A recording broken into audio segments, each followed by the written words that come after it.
Hello दोस्तों, कैसे हो आप सभी लोग। आशा करते हैं दोस्तों आप सभी लोग अच्छे और मस्त होंगे। जैसे कि दोस्तों आप सभी को पता होगा दोस्तों, मैंने जो है दोस्तों नेवी एमआर के लिए फ्री लक्ष्य बैच स्टार्ट किया था, जिसकी जो दोस्तों क्लासेज हैं हमारे इस यूट्यूब चैनल पर। हर एक क्लास जो है दोस्तों chapter wise, topic wise, subject wise जो है दोस्तों लगातार हर एक क्लास जो है दोस्तों चल रही हैं।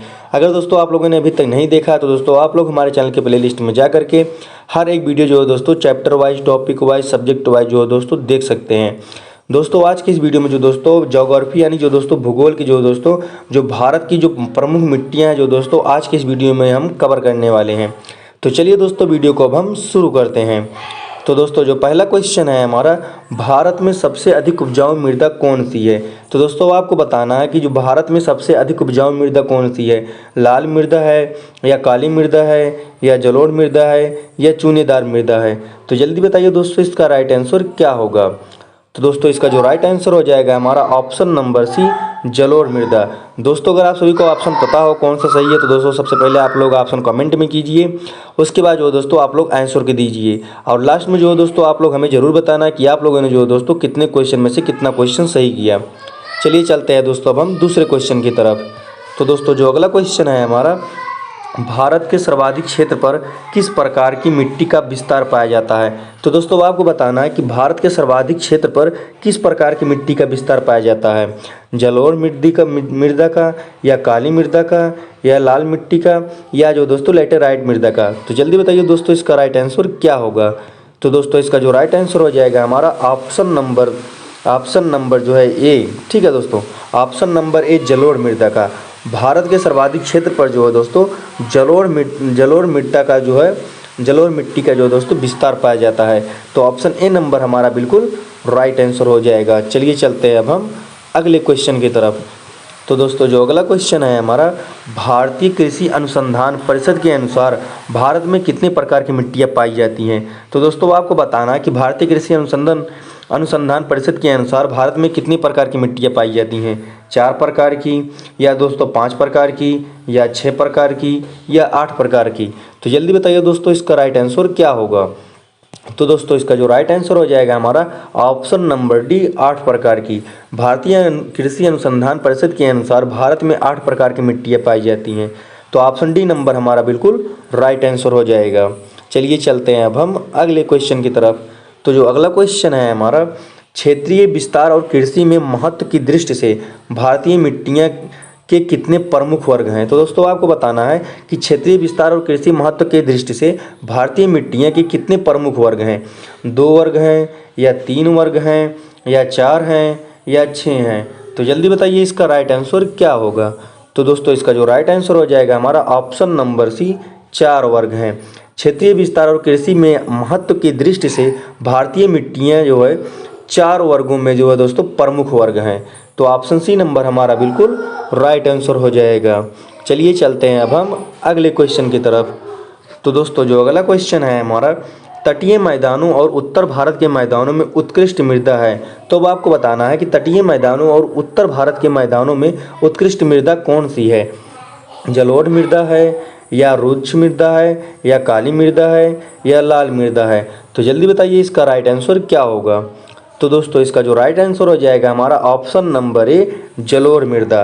तटीय मैदानों और उत्तर भारत के मैदानों में उत्कृष्ट मृदा कौन सी है, जलोढ़ मृदा है। तो ऑप्शन ए नंबर हमारा बिल्कुल राइट आंसर हो जाएगा। चलिए चलते हैं अब हम अगले क्वेश्चन की तरफ। तो दोस्तों जो अगला क्वेश्चन है हमारा, नवीन जलोढ़ मिट्टी को अन्य किस नाम से जाना जाता है। तो दोस्तों आपको बताना है कि जो नवीन जलोढ़ मिट्टी होती है उसको अन्य किस और नाम से जाना जाता है। खादर नाम से जाना जाता है या बांगर नाम से जाना जाता है या कल्लर नाम से जाना जाता है या जो दोस्तों रेगुन नाम से जाना जाता है। तो जल्दी बताइए दोस्तों इसका राइट आंसर क्या होगा। तो दोस्तों इसका जो राइट आंसर हो जाएगा हमारा ऑप्शन नंबर ए, खादर मृदा। जो दोस्तों नवीन जलोढ़ मिट्टी होती है उसको एक अन्य नाम से खादर मृदा के नाम से जाना जाता है। लेकिन दोस्तों अगर यहीं पर होता है हमारी कि पुरानी जलोढ़ मिट्टी को अन्य किस नाम से जाना जाता है, तब जो है दोस्तों आपको बांगर ऑप्शन सही हो जाता है। ठीक है, लेकिन दोस्तों यहाँ पर पूछ रहा है नवीन जलोढ़ मिट्टी को अन्य किस नाम से जाना जाता है। तो नवीन को जो दोस्तों खादर नाम से और जो पुरानी जलोढ़ मिट्टी उसको बांगर नाम से। ठीक है, तो लेकिन यहाँ पर पूछ रहा है दोस्तों नवीन जलोढ़ मिट्टी, तो ये जो है खादर नाम से जानी जाती है। तो ऑप्शन ए नंबर हमारा बिल्कुल राइट आंसर हो जाएगा। चलिए चलते हैं अब हम अगले क्वेश्चन की तरफ। तो तो जो अगला क्वेश्चन है हमारा, पुरानी जलोढ़ मिट्टी को किस अन्य नाम से जाना जाता है? तो जल्दी बताइए दोस्तों आप लोग, इसका राइट आंसर क्या होगा? खादर नाम से, या बांगर नाम से, कल्लर नाम से, रेगुन नाम से? अभी जो दोस्तों मैंने बताया था, तो जल्दी बताइए इसका राइट आंसर क्या होगा? तो दोस्तों इसका जो राइट आंसर हो जाएगा हमारा ऑप्शन नंबर बी, बांगर नाम से। ठीक है दोस्तों, जो पुरानी जलोढ़ मिट्टी होती है उसको एक अन्य नाम से, किस नाम से जाना जाता है? बांगर नाम से जाना जाता है। तो ऑप्शन बी नंबर हमारा बिल्कुल राइट आंसर हो जाएगा। चलिए चलते हैं अब हम अगले क्वेश्चन की तरफ। तो जो अगला क्वेश्चन है हमारा, भारत का संपूर्ण उत्तरी मैदान किस प्रकार की मृदा से बना है? तो दोस्तों अब आपको बताना है कि भारत का जो संपूर्ण उत्तरी मैदान है वह किस प्रकार की मृदा से बना है। काली मृदा से, या लेटेराइट मृदा से, या जो दोस्तों जलोढ़ मृदा से, या शुष्क मृदा से? तो जल्दी बताइए इसका राइट आंसर क्या होगा? तो दोस्तों इसका जो राइट आंसर हो जाएगा हमारा ऑप्शन नंबर सी। ठीक है, ए है हमारा, देखिए ए ऑप्शन ए है, ए बी है, और जलोढ़ मृदा हमारा सी है, और लास्ट वाला हमारा ए डी है। ठीक है, तो भारत का संपूर्ण उत्तरी मैदान किस प्रकार की मृदा से बना है? तो ये बना है दोस्तों हमारा जलोढ़ मृदा से। तो ऑप्शन सी नंबर जो है दोस्तों हमारा बिल्कुल राइट आंसर हो जाएगा। चलिए चलते हैं अब हम अगले क्वेश्चन की तरफ।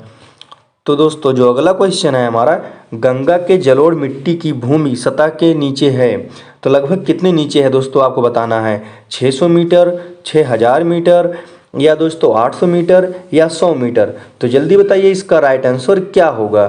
तो दोस्तों इसका जो राइट आंसर हो जाएगा हमारा ऑप्शन नंबर ए, 600 मीटर। कितना मीटर दोस्तों? 600 मीटर जो है दोस्तों गंगा के जलोढ़ मिट्टी की भूमि सतह से नीचे है, लगभग 600 मीटर। तो ऑप्शन ए नंबर हमारा बिल्कुल राइट आंसर होगा। चलिए चलते हैं अब हम अगले क्वेश्चन की तरफ। तो जो दोस्तों अगला क्वेश्चन है हमारा, गंगा के मैदानों की पुरानी कछारी मिट्टी कहलाती है। तो दोस्तों गंगा के मैदानों की पुरानी जो कछारी होती है वो कौन सी मिट्टी कहलाती है? बांगर मिट्टी, या खादर मिट्टी, या कल्हर मिट्टी, या दोस्तों रेगुन मिट्टी? तो जल्दी बताइए इसका राइट आंसर क्या होगा? तो दोस्तों इसका जो राइट आंसर हो जाएगा हमारा ऑप्शन नंबर ए, बांगर मिट्टी। गंगा के मैदानों की जो पुरानी कछारी मिट्टी है वह जो है दोस्तों बांगर मिट्टी कहलाती है। तो ऑप्शन ए नंबर हमारा बिल्कुल राइट आंसर हो जाएगा। चलिए चलते हैं अब हम अगले क्वेश्चन की तरफ। तो दोस्तों जो अगला क्वेश्चन है हमारा, निम्नलिखित में से किस प्रकार की मिट्टी के लिए न्यूनतम उर्वरक की आवश्यकता होती है? तो दोस्तों अब आपको बताना है कि किस प्रकार की मिट्टी के लिए न्यूनतम उर्वरक की आवश्यकता होती है। काली मिट्टी के लिए, या लाल मिट्टी के लिए, या जलोढ़ मिट्टी के लिए, या जो दोस्तों लेटेराइट मिट्टी के लिए? तो जल्दी बताइए इसका राइट आंसर क्या होगा? किस प्रकार की मिट्टी के लिए हमें जो है दोस्तों न्यूनतम उर्वरक की आवश्यकता पड़ती है? तो दोस्तों इसका जो राइट आंसर हो जाएगा हमारा ऑप्शन नंबर सी, जलोढ़ मिट्टी। ठीक है, जलोढ़ मिट्टी के लिए जो है दोस्तों कौन सी उर्वरक की आवश्यकता होती है? न्यूनतम उर्वरक की आवश्यकता होती है। तो ऑप्शन सी नंबर हमारा बिल्कुल राइट आंसर हो जाएगा। चलिए चलते हैं अब हम अगले क्वेश्चन की तरफ। तो दोस्तों जो अगला क्वेश्चन है हमारा, गंगा के मैदान की पुरानी कछारी मिट्टी कहलाती है। तो दोस्तों आपको बताना है कि गंगा के मैदान की पुरानी कछारी मिट्टी है वो कौन सी कहलाती है? तो यह दोस्तों बांगर कहलाती है। ठीक है, तो ऑप्शन बी नंबर इसमें हमारा बिल्कुल राइट आंसर हो जाएगा। चलिए चलते हैं अब हम अगले क्वेश्चन की तरफ। तो दोस्तों जो अगला क्वेश्चन है हमारा, भारत के समस्त स्थल भाग का कितना प्रतिशत जलोढ़ मिट्टी से ढका है? तो दोस्तों आपको बताना है कि भारत के समस्त स्थल भाग का कितना परसेंट जलोढ़ मिट्टी से ढका हुआ है? 20%, या 24%, या 22%, या 29%, या 33%? तो जल्दी बताइए दोस्तों इसका राइट आंसर क्या होगा? तो देखिए दोस्तों भारत के समस्त स्थल का भाग या जो दोस्तों 22% से जो दोस्तों लगभग जलोढ़ मिट्टी से ढका हुआ है। तो देखिए इसके आसपास कौन है दोस्तों? तो ये जो है दोस्तों 24 है। ठीक है, हम ज़्यादा ही लगाएंगे, ठीक है, कम नहीं लगाएंगे। ठीक है, तो अगर आपको 22 दे या 23 दे तो आप लोग इसको ऑप्शन को चूज कीजिएगा। ठीक है, तो इसमें जो है दोस्तों 24 दिया गया है। ठीक है, तो 22 है, तो इसको जो है इसके आसपास कौन सा है? 24 है। ठीक है, तो इसमें जो हमारा ऑप्शन नंबर बी जो है दोस्तों हमारा बिल्कुल राइट आंसर हो जाएगा। अगर आपको 23 दे तो आपको 23 भी लगाना है, वैसे तो है दोस्तों 22। ठीक है, अगर आपको ऑप्शन में 22 दे तो आपको 22 लगाना है, अगर आपको 23 दे तो आपको 23 लगाना है, 24 दे तो 24 लगाना है। ठीक है, आप लोग याद रखिएगा। ठीक है, तो इसका जो राइट आंसर हो जाएगा हमारा कौन सा हो जाएगा? Option number B, 24%। ठीक है, 24% जो दोस्तों भारत के समस्त स्थल का भाग जलोढ़ मिट्टी से जो दोस्तों ढका हुआ है। ठीक है, तो ऑप्शन बी नंबर हमारा बिल्कुल राइट आंसर हो जाएगा। चलिए चलते हैं अब हम अगले क्वेश्चन की तरफ। तो दोस्तों जो अगला क्वेश्चन है हमारा, जलोढ़ मिट्टी में जब बालू के कणों और चीका की मात्रा का लगभग बराबर होता है तो उसे नाम दिया जाता है। तो दोस्तों आपको बताना है कौन सा नाम दिया जाता है, रेत दिया जाता है या दोस्तों कल्हर या रेगुर या जो दोस्तों दोमट। तो जल्दी बताइए इसका राइट आंसर क्या होगा। तो दोस्तों इसका जो राइट आंसर हो जाएगा हमारा ऑप्शन नंबर डी, दोमट। जब दोस्तों जलोढ़ मिट्टी में जब बालू के कण और चीका की मात्रा लगभग बराबर होती है तो उसे जो दोस्तों दोमट मिट्टी का नाम दिया जाता है। तो ऑप्शन डी नंबर हमारा बिल्कुल राइट आंसर हो जाएगा। चलिए चलते हैं अब हम अगले क्वेश्चन की तरफ। तो दोस्तों जो अगला क्वेश्चन है हमारा, भारत में पाई जाने वाली कौन सी मिट्टी क्रेस्टेशियस युग में दरारी उद्भेदन से निक्षेपित पदार्थ से बनी है। तो जल्दी बताइए दोस्तों इनमें हमारा राइट आंसर क्या होगा। तो पहला ऑप्शन है दोस्तों हमारा लेटेराइट मिट्टी, दूसरा है काली मिट्टी, तीसरा क्षारीय मिट्टी, चौथा है बालुई मिट्टी। तो जल्दी बताइए इसका राइट आंसर क्या होगा। तो दोस्तों इसका जो राइट आंसर हो जाएगा हमारा ऑप्शन नंबर बी, काली मिट्टी। भारत में पाई जाने वाली दोस्तों जो काली मिट्टी है या जो है दोस्तों क्रेस्टेशियस युग में दरारी उद्भेदन से निक्षेपित पदार्थों से बनी है। ठीक है, तो ऑप्शन बी नंबर हमारा बिल्कुल राइट आंसर हो जाएगा। चलिए चलते हैं अब हम अगले क्वेश्चन की तरफ। तो दोस्तों जो अगला क्वेश्चन है हमारा, निम्न में कौन सी मिट्टी प्रायद्वीपीय भारत में अधिकतम क्षेत्र पर विस्तृत है। तो दोस्तों आपको बताना है कि इनमें से कौन सी मिट्टी है जो कि दोस्तों प्रायद्वीपीय भारत में अधिकतम क्षेत्र में विस्तृत है। काली मिट्टी है या दोस्तों लेटेराइट मिट्टी है या लाल मिट्टी है या जलोढ़ मिट्टी है। तो जल्दी बताइए इसका राइट आंसर क्या होगा। तो इसका जो राइट आंसर हो जाएगा हमारा ऑप्शन नंबर ए, काली मिट्टी। काली मिट्टी जो है दोस्तों प्रायद्वीपीय भारत में अधिकतम क्षेत्रों पर विस्तृत है। तो ऑप्शन ए नंबर काली मिट्टी हमारा बिल्कुल राइट आंसर हो जाएगा।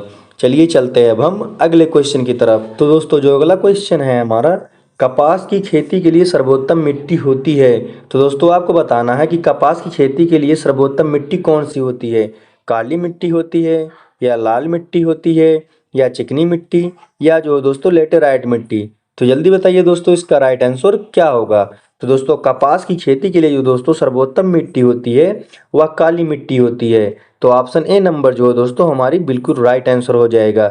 तो दोस्तों काली मिट्टी जो होती है इसलिए जो दोस्तों इसको काली कपास मृदा भी कहते हैं। ठीक है, तो कपास की खेती के लिए सर्वोत्तम मिट्टी जो होती है दोस्तों वह काली मिट्टी होती है। तो ऑप्शन ए नंबर हमारा बिल्कुल राइट आंसर हो जाएगा। चलिए चलते हैं अब हम अगले क्वेश्चन की तरफ। तो दोस्तों जो अगला क्वेश्चन है हमारा, लावा के प्रवाह से किस मिट्टी का निर्माण होता है। तो दोस्तों अब आपको बताना है कि लावा के प्रवाह से किस मिट्टी का निर्माण होता है। लाल मिट्टी का होता है या काली मिट्टी का होता है या जलोढ़ मिट्टी का होता है या लेटेराइट मिट्टी का होता है। तो जल्दी बताइए इसका राइट आंसर क्या होगा। तो दोस्तों इसका जो राइट आंसर हो जाएगा हमारा ऑप्शन नंबर बी, काली मिट्टी। लावा के प्रवाह से जो दोस्तों काली मिट्टी का निर्माण होता है। तो ऑप्शन बी नंबर हमारा बिल्कुल राइट आंसर हो जाएगा। चलिए चलते हैं अब हम अगले क्वेश्चन की तरफ। तो दोस्तों जो अगला क्वेश्चन है हमारा, काली मिट्टी का विस्तार पाया जाता है। तो दोस्तों आपको बताना है कि काली मिट्टी का विस्तार कहाँ कहाँ पर पाया जाता है। महाराष्ट्र में पाया जाता है या मध्य प्रदेश में पाया जाता है या गुजरात में पाया जाता है या इन सभी में पाया जाता है। तो जल्दी बताइए दोस्तों इसका राइट आंसर क्या होगा। तो दोस्तों इसका जो राइट आंसर हो जाएगा हमारा ऑप्शन नंबर डी, इन सभी में। ठीक है, क्योंकि दोस्तों जो काली मिट्टी का विस्तार है महाराष्ट्र में भी पाया जाता है, मध्य प्रदेश में भी पाया जाता है, गुजरात में भी पाया जाता है। तो ऑप्शन डी नंबर हमारा बिल्कुल राइट आंसर हो जाएगा। चलिए चलते हैं अब हम अगले क्वेश्चन की तरफ। तो दोस्तों जो अगला क्वेश्चन है हमारा, रेगुर मृदा किसकी कृषि के लिए सर्वाधिक उपयुक्त होती है। तो दोस्तों अब आपको बताना है कि रेगुर मृदा है वह किसकी कृषि के लिए सर्वाधिक उपयुक्त होती है। मूंगफली के लिए या कपास के लिए या तंबाकू के लिए या गन्ना के लिए। तो जल्दी बताइए इसका राइट आंसर क्या होगा। तो देखिए दोस्तों जो रेगुर मृदा होती है इसे जो दोस्तों हम कौन सा मिट्टी कहते हैं, इसे जो दोस्तों हम काली मिट्टी भी कहते हैं। ठीक है, रेगुर मृदा को जो दोस्तों हम काली मिट्टी भी कहते हैं। और काली मिट्टी जो है किसके लिए होती है, ये कपास की खेती के लिए सबसे उपयुक्त होती है। किसकी खेती के लिए, कपास की खेती के लिए सबसे उपयुक्त होती है।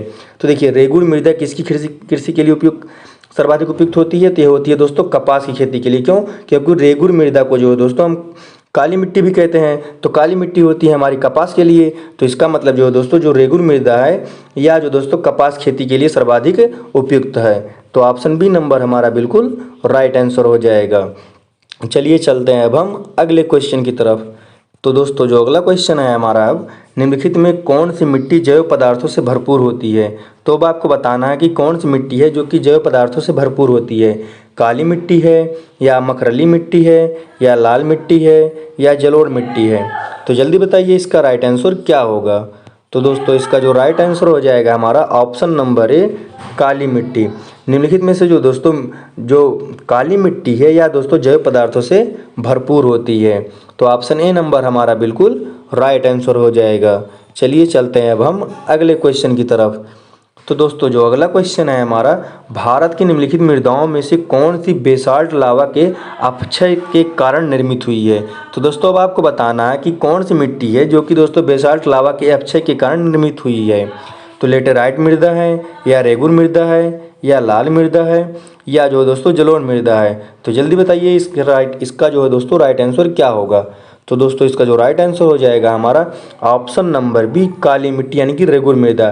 क्यों? क्योंकि दोस्तों काली मिट्टी को रेगुर मृदा भी कहते हैं और रेगुर मृदा को जो है दोस्तों काली मिट्टी भी कहते हैं। ठीक है, तो ऑप्शन बी नंबर हमारा रेगुर मृदा बिल्कुल राइट आंसर हो जाएगा। चलिए चलते हैं अब हम अगले क्वेश्चन की तरफ। तो दोस्तों जो अगला क्वेश्चन है हमारा, किस मिट्टी में कृषि के लिए सिंचाई की आवश्यकता नहीं होती है। तो दोस्तों आपको बताना है कि किस मिट्टी में कृषि के लिए सिंचाई की आवश्यकता नहीं होती है। लाल मिट्टी है, या जो दोस्तों काली मिट्टी है, या जो दोस्तों जलोढ़ मिट्टी है, या दोस्तों लेटेराइट मिट्टी है। तो जल्दी बताइए इसका राइट आंसर क्या होगा। तो दोस्तों इसका जो राइट आंसर हो जाएगा हमारा ऑप्शन नंबर बी, काली मिट्टी। काली मिट्टी में जो दोस्तों कृषि के लिए सिंचाई की आवश्यकता नहीं होती है। तो ऑप्शन बी नंबर हमारा बिल्कुल राइट आंसर हो जाएगा। चलिए चलते हैं अब हम अगले क्वेश्चन की तरफ। तो दोस्तों जो अगला क्वेश्चन है हमारा, निम्नलिखित में किस प्रकार की मिट्टी को रेगुर मिट्टी के नाम से भी जाना जाता है। तो दोस्तों आपको बताना है कि किस प्रकार की मिट्टी को रेगुर मिट्टी के इस नाम से भी जाना जाता है। लेटेराइट मिट्टी को, या जलोढ़ मिट्टी को, या काली मिट्टी को, या लाल मिट्टी को। तो जल्दी बताइए इसका राइट आंसर क्या होगा। तो दोस्तों इसका जो राइट आंसर हो जाएगा हमारा ऑप्शन नंबर सी, काली मिट्टी को। काली मिट्टी को जो दोस्तों रेगुर मिट्टी के नाम से भी जाना जाता है। तो ऑप्शन सी नंबर हमारा बिल्कुल राइट आंसर हो जाएगा। चलिए चलते हैं अब हम अगले क्वेश्चन की तरफ। तो दोस्तों जो अगला क्वेश्चन है हमारा, निम्नलिखित में से किस मिट्टी के बारे में यह कहा जा सकता है कि इसकी जुताई स्वतः होती रहती है। तो दोस्तों आपको बताना है कि किस मिट्टी के बारे में ऐसा कहा जा सकता है कि इसकी जो जुताई है दोस्तों स्वतः होती रहती है।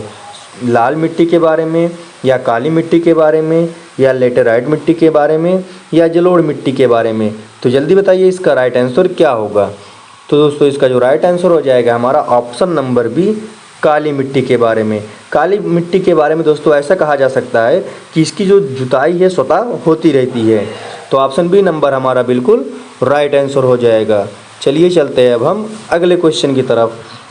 तो अगला जो क्वेश्चन है हमारा, भारत में लाल मिट्टी का सर्वाधिक विस्तार पाया जाता है। तो अब आपको बताना है कि भारत में लाल मिट्टी का सर्वाधिक विस्तार कहाँ पाया जाता है। मध्य प्रदेश एवं छत्तीसगढ़ में, उड़ीसा एवं पंजाब बंगाल में, ठीक है, या जो दोस्तों आंध्र प्रदेश एवं तमिलनाडु में। तो जल्दी बताइए इसका राइट आंसर क्या होगा। तो दोस्तों इसका जो राइट आंसर हो जाएगा हमारा option number C, Andhra Pradesh एवं तमिलनाडु में। आंध्र प्रदेश एवं तमिलनाडु में जो है दोस्तों लाल मिट्टी का सर्वाधिक विस्तार पाया जाता है।